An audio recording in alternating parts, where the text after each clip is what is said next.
Bonjour et bienvenue sur notre nouveau podcast. Aujourd'hui, on va parler d'un sujet crucial.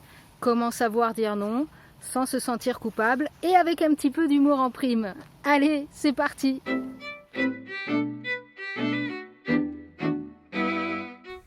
Comment arrêter de dire oui quand tu veux vraiment dire non? Eh bien, ce n'est pas facile. J'avais beaucoup de mal avec ça. Je devenais alors frustrée et en colère contre moi-même et contre les autres qui me demandaient une faveur ou de l'aide. Pendant ce temps, je travaillais sur les objectifs de quelqu'un d'autre au lieu des miens, gaspillant ainsi trop de temps et d'énergie. Les choses devaient simplement changer. Il y a quelques années, j'ai donc décidé d'apprendre à mieux dire non. Je vous partage donc 10 des meilleurs conseils et stratégies que j'ai appris et qui ont rendu le fait de dire non beaucoup plus facile. Parce que franchement, même Wonder Woman a besoin de dire non de temps en temps pour pouvoir prendre le temps de faire ses mots fléchés. Premier conseil, garde en tête pourquoi tu dis non. Quand tu es sur le point de dire non, rappelle-toi pourquoi tu le fais. Imagine, tu es comme un ninja moderne, maîtrisant l'art de dire non pour protéger ton royaume. Concentre-toi sur les aspects positifs que cela t'apportera dans la vie, comme plus de temps pour ta famille, pour l'écriture ou un autre hobby, ou simplement pour te détendre et réduire ton niveau de stress.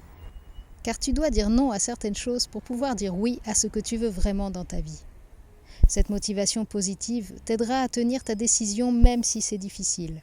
Pense à toi comme un héros ou une héroïne de ta propre histoire, où chaque non est un bouclier contre les distractions inutiles. Deuxième conseil, désarme gentiment et exprime ensuite tes besoins. Imaginons une situation.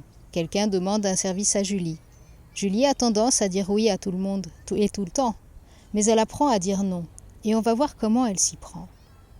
Julie reçoit une demande d'un collègue pour l'aider à finir un projet super urgent. Au lieu de paniquer et de dire oui automatiquement, Julie commence par une phrase simple et charmante. « Oh, je suis vraiment flattée que tu penses à moi pour ça. C'est vraiment gentil de ta part. » Voyez-vous, elle commence en douceur. Julie montre qu'elle apprécie la confiance et la gentillesse de la demande. Mais ce n'est pas tout. Elle doit maintenant être honnête et exprimer son besoin. Julie. Cependant, je dois être honnête. Je n'ai vraiment pas le temps en ce moment pour accepter et faire ce que tu me demandes. J'ai déjà un emploi du temps de ministre avec mon propre projet et mon hobby de la photographie qui me prend tout mon temps libre. Boum! C'est comme ça qu'on fait. Julie est polie, honnête et directe. Elle n'a pas menti, elle a juste dit la vérité avec un sourire. Imaginez un peu. Julie est comme un ninja du non. Elle utilise des techniques de désarmement doux avant de porter le coup de grâce. Mais au lieu de lame tranchante, elle utilise des mots gentils et de l'honnêteté. Et voilà, la clé pour dire non avec élégance et efficacité. Rappelez-vous, même Wonder Woman, encore une fois, dit non parfois. Ce n'est pas une question d'être méchant, c'est une question de respect de soi. Dire non, c'est dire oui à vous-même. Troisième conseil, ajoute ce que tu ressens à ce sujet. Certaines personnes insistantes pourraient vouloir surmonter tes objections et te vendre quelque chose ou te convaincre de faire quelque chose, même si tu dis non avec une raison valable. Essaye alors ceci. Exprime ce que tu ressens comme raison de dire non, et pourquoi pas avec un peu d'humour. Par exemple, dis que tu ne penses pas que cette offre corresponde bien à ta vie en ce moment, un peu comme un éléphant dans un magasin de porcelaine. Ou que tu te sens submergé, ou que ton emploi du temps est déjà bien plus que rempli, comme une valise de vacances qu'on ne peut plus fermer. Ou bien que tu sens que tu dois vraiment garder toute ton attention sur ton projet principal du moment, comme un chien de garde surveillant son os. Le but de dire à quelqu'un ce que tu ressens est non seulement de lui faire mieux comprendre ton point de vue, mais aussi qu'il est beaucoup plus difficile de discuter avec ce que tu ressens plutôt qu'avec ce que tu penses. Après tout, qui peut argumenter avec quelqu'un qui se sent comme une pizza surchargée de fromage? Quatrième conseil, aide un peu si possible. Pour terminer la conversation où tu dis non de manière positive, vois si tu peux aider un peu. Après tout, dire non ne signifie pas que tu dois devenir un super vilain. Recommande quelqu'un qui, selon toi, conviendrait mieux et pourrait aider de manière plus efficace que toi. Par exemple, dis « Écoute, je ne suis pas la bonne personne pour ça, mais je connais quelqu'un qui pourrait être un vrai super-héros dans cette situation.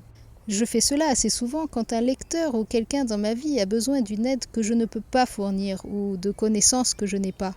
C'est comme passer le relais à quelqu'un de plus qualifié et en même temps, tu fais preuve de bienveillance. 5e conseil, si tu te sens un peu coupable, ce n'est pas grave. Mais ce n'est pas parce que tu te sens un peu coupable d'avoir dit non que tu dois agir en fonction de cette émotion.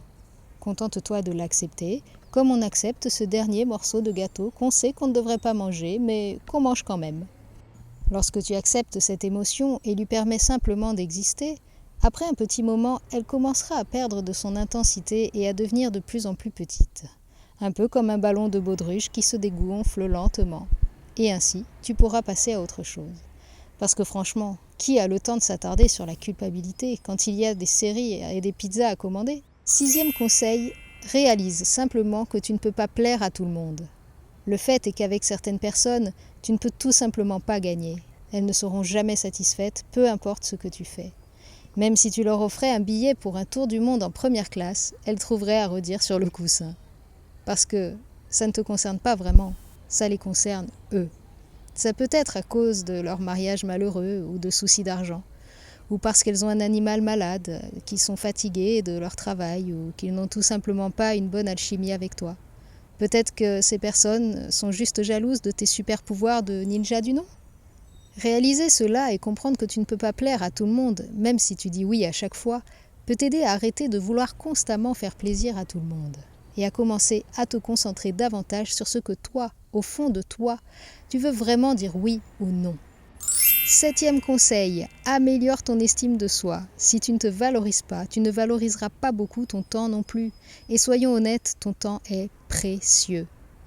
Et cela a été vrai dans mon expérience. La chose la plus puissante que j'ai trouvée, en plus de garder constamment mon attention sur ce qui compte vraiment pour moi, pour rendre plus facile de dire non, c'était d'améliorer mon estime de soi. Un peu comme passer d'un vieux vélo rouillé à une superbe voiture de sport.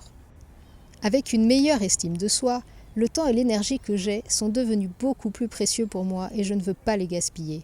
Et mon sens de ce que je mérite dans la vie a également augmenté et je suis beaucoup moins tolérante envers ou susceptible de céder aux méthodes de persuasion négatives des autres. Parce que, sérieusement, qui a besoin de ce genre de drame ? Comme la culpabilisation, les personnes très insistantes ou celles qui essaient simplement de profiter de moi. Désolée, mais mon radar à manipulateur est maintenant réglé sur ultra sensible. 8e conseil, rappelle-toi que tu apprends aux gens par ton comportement, par l'exemple. C'est une des raisons puissantes pour lesquelles il est important de dire non quand tu en as besoin. Parce que si tu es assertive sur ce que tu ne veux pas, en te défendant et en disant non, les gens le comprendront. Après tout, tu ne veux pas devenir le paillasson officiel de tout le monde. Et au fil du temps, tu rencontreras de moins en moins de situations où les gens essayent d'être insistants ou de te marcher dessus. Fini les bulldozers humains qui essaient de t'écraser. Cela rendra la vie et les relations plus simples et plus respectueuses. Et, en étant assertive, tu amélioreras également ton estime de soi. Tu verras, ta confiance en toi grimpera en flèche, un peu comme si tu étais sur un trampoline géant. 9e conseil, réalise que le monde continuera de tourner. Souviens-toi que juste parce que tu dis non à quelque chose ne signifie pas que le monde va s'arrêter. Promis, le soleil se lèvera toujours demain, même si tu refuses d'aider à organiser la fête du village. Ils trouveront quelqu'un d'autre qui pourra faire ce qu'ils veulent et ils s'en sortiront et la vie continuera pour vous tous. C'est un peu comme quand tu annules une soirée, les amis trouveront toujours un plan B. Alors ne laisse pas un sentiment d'être presque irremplaçable ou des mots allant dans ce sens t'influencer pour dire oui quand tu veux vraiment dire non. Parce que sérieusement, personne ne veut finir comme une supernova de stress et d'épuisement. Cela a conduit de nombreuses personnes sur un chemin de ressentiment, de colère et dans certains cas, à l'épuisement. Et honnêtement, qui a besoin de plus de drame dans sa vie ? 10e et dernier conseil, célèbre et analyse tes succès.